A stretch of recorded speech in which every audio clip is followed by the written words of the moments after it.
नमस्कार दोस्तों, आप सभी का स्वागत है आपका अपने YouTube चैनल करियर पथ इंडिया में। मैं हूं आपका दोस्त और आज हम बात करने वाले हैं रेलवे की एक बहुत बड़ी अप्रेंटिस भर्ती के बारे में, जिसका इंतजार लाखों ITI और 10वीं पास उम्मीदवार काफ़ी समय से कर रहे थे। दोस्तों, नॉर्थ ईस्ट फ्रंटियर रेलवे यानी NFR ने वर्ष 2025-26 और 2026-27 के लिए एक्ट अप्रेंटिस रिक्रूटमेंट का आधिकारिक नोटिफिकेशन जारी कर दिया है। इस भर्ती के माध्यम से कुल 6,777 अप्रेंटिस पदों पर उम्मीदवार का चयन किया जाएगा। अगर आपने 10वीं पास कर ली है और आपके पास NCVT या SCVT से ITI सर्टिफिकेट है तो यह भर्ती आपके लिए एक सुनहरा अवसर हो सकती है। सबसे अच्छी बात यह है कि इस भर्ती में कोई लिखित परीक्षा नहीं होगी और ना ही इंटरव्यू लिया जाएगा। चयन पूरी तरह आपकी शैक्षणिक योग्यता यानी 10वीं और ITI के अंकों के आधार पर तैयार मेरिट लिस्ट से होगी। अब सबसे पहले महत्वपूर्ण डेट की बात करते हैं। इस भर्ती का आधिकारिक नोटिफिकेशन 16 जुलाई 2026 को प्रकाशित किया गया है। ऑनलाइन आवेदन प्रक्रिया 20 जुलाई 2026 सुबह 9 बजे से शुरू हो चुकी है। ऑनलाइन आवेदन करने का अंतिम तिथि 19 अगस्त 2026 शाम 5:30 बजे तक निर्धारित की गई है। इस बार कुल 6,777 अप्रेंटिस सीटें निकाली गई है। ये seat north east frontier railway के अलग अलग डिवीजन और वर्कशॉप में भरी जाएगी।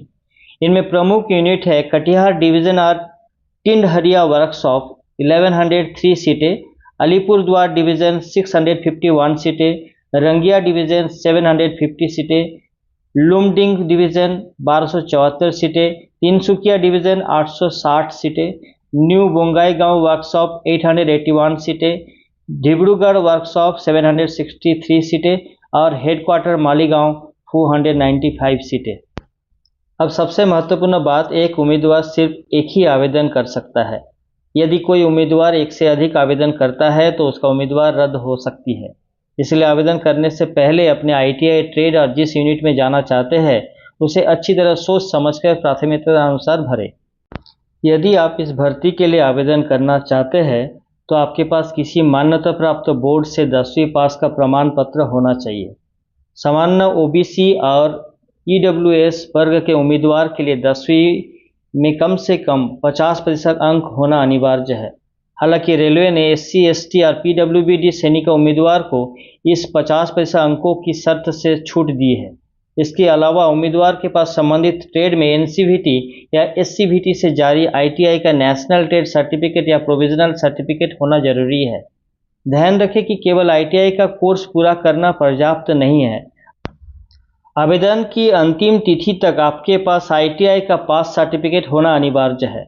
अब बात करते हैं उन उम्मीदवार को जो मेडिकल लेबोरेटरी टेक्नीशियन पैथोलॉजी या medical laboratory technician radiology trade के लिए आवेदन करना चाहते हैं। इन ट्रेडों के लिए उम्मीदवार का 10+2 में फिजिक्स, केमिस्ट्री एंड बायोलॉजी विषय के साथ कम से कम 50% अंक होना आवश्यक है। साथ ही 10वीं और 12वीं दोनों की मार्कशीट आवेदन के समय अपलोड करनी होगी। आवेदन की अंतिम तिथि के अनुसार उम्मीदवार का न्यूनतम आयु 15 वर्ष और अधिकतम आयु 24 वर्ष होनी चाहिए। आरक्षित वर्गों के नियमानुसार आयु का छूट मिलेगा। SC और ST उम्मीदवार को 5 वर्ष की छूट मिलेगी। OBC उम्मीदवार को 3 वर्ष की छूट मिलेगी। PWBD उम्मीदवार को 10 वर्ष की छूट दी जाएगी। एक सर्विसमैन को भी रेलवे का नियमन के अनुसार आयु में छूट के साथ मिलेगी।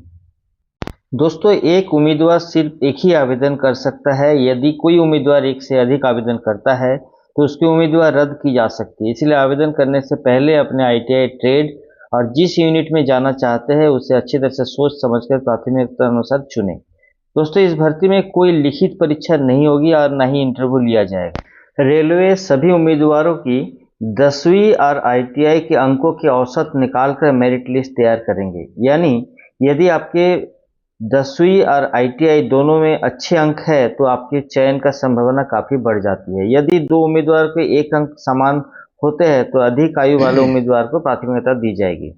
यदि जन्म तिथि भी समान हो तो जिसने पहले 10वीं पास की होंगे उसे मेरिट के ऊपर रखा जाएगा। मेरिट लिस्ट जारी होने के बाद लगभग 1.5 गुना उम्मीदवार को डॉक्यूमेंट वेरिफिकेशन के लिए बुलाया जाएगा। दस्तावेज सत्यापन सफल होने के बाद उम्मीदवार का मेडिकल परीक्षण कराया जाएगा और उसके बाद अंतिम चयन सूची जारी की जाएगी। दोस्तों, अब बात करते हैं आवेदन शुल्क। आवश्यक दस्तावेज, स्टाइपेंड और उन जरूरी बातों की जिनका ध्यान रखना हर उम्मीदवार के लिए बेहद आवश्यक है।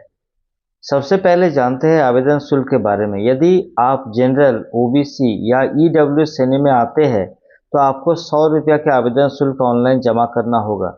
वही एससी एसटी महिला उम्मीदवार, पीडब्ल्यूबीडी और ईबीसी श्रेणी के उम्मीदवार को आवेदन शुल्क में पूरी छूट दी जाएगी, यानी इन उम्मीदवार को कोई आवेदन शुल्क नहीं देना होगा। अब बात करते हैं स्टाइपेंड की।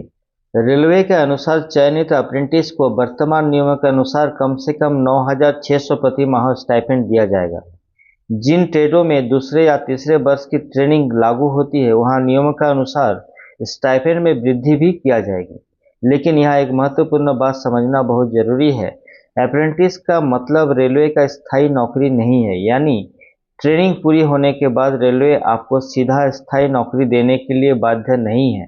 हालांकि भविष्य में रेलवे की कुछ भर्तियां में रेलवे से प्रशिक्षित अप्रेंटिस उम्मीदवार को नियमों के अनुसार प्राथमिकता मिल सकती है। दोस्तों, अब बात करते हैं इस भर्ती के सबसे महत्वपूर्ण हिस्से की, यानी ऑनलाइन आवेदन कैसे करें, किन बातों का ध्यान रखें और आखिर में इस भर्ती से जुड़ी कुछ महत्वपूर्ण सलाह। सबसे पहले आपको नॉर्थ ईस्ट फ्रंटियर रेलवे की आधिकारिक वेबसाइट पर जाना होगा। वहीं से एक्ट अप्रेंटिस रिक्रूटमेंट का लिंक ओपन करें।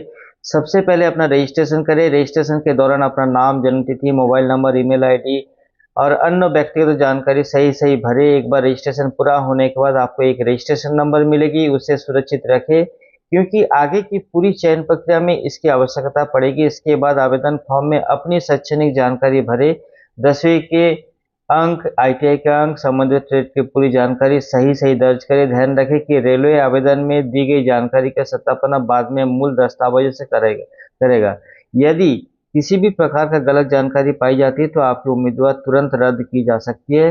अब सबसे महत्वपूर्ण बात यह है कि यूनिट और ट्रेड प्रेफरेंस की रेलवे ने साफ कहा है कि प्रत्येक उम्मीदवार केवल एक ही आवेदन कर सकता है। इसलिए जिस यूनिट और ट्रेड में आप वास्तव में प्रशिक्षण लेना चाहते हैं उसी को सोच समझकर प्राथमिकता दें। एक बार यदि आपका मेरिट किसी उच्च प्राथमिकता वाले यूनिट और ट्रेड में बन जाती है तो उसके बाद आपने जो नीचे की प्राथमिकता दी है वे सख्त रद्द हो जाएगी। इसलिए बिना सोचे समझे विकल्प ना भरें। अब बात करते हैं कि किन उम्मीदवार को चयन की संभावना अधिक रहती है। क्योंकि इस भर्ती में कोई लिखित परीक्षा नहीं होती, इसीलिए जिन उम्मीदवारों को 10वीं और आईटीआई दोनों में अच्छे अंक है उसके मेरिट में आने का संभावना अधिक रहती है। दोस्तों, उम्मीद है कि इस वीडियो में दी गई जानकारी आपके लिए उपयोगी रही। अगर वीडियो पसंद आया हो तो उससे ज़्यादा अपने दोस्तों के साथ शेयर करें ताकि वे भी इस शानदार रेलवे अप्रेंटिस भर्ती की जानकारी प्राप्त कर सके। अगर आप चाहते हैं कि आपको railway, SSC, UPSC, banking, defence और अन्य सभी सरकारी नौकरियों की सबसे तेज और सबसे सटीक जानकारी मिलती रहे तो अभी कैरियर पाथ इंडिया चैनल को सब्सक्राइब करें, वीडियो को लाइक करें और बेल आइकन को जरूर दबाएं। मैं मिलता हूं आपसे अगली महत्वपूर्ण भर्ती की जानकारी के साथ। धन्यवाद। जय हिंद।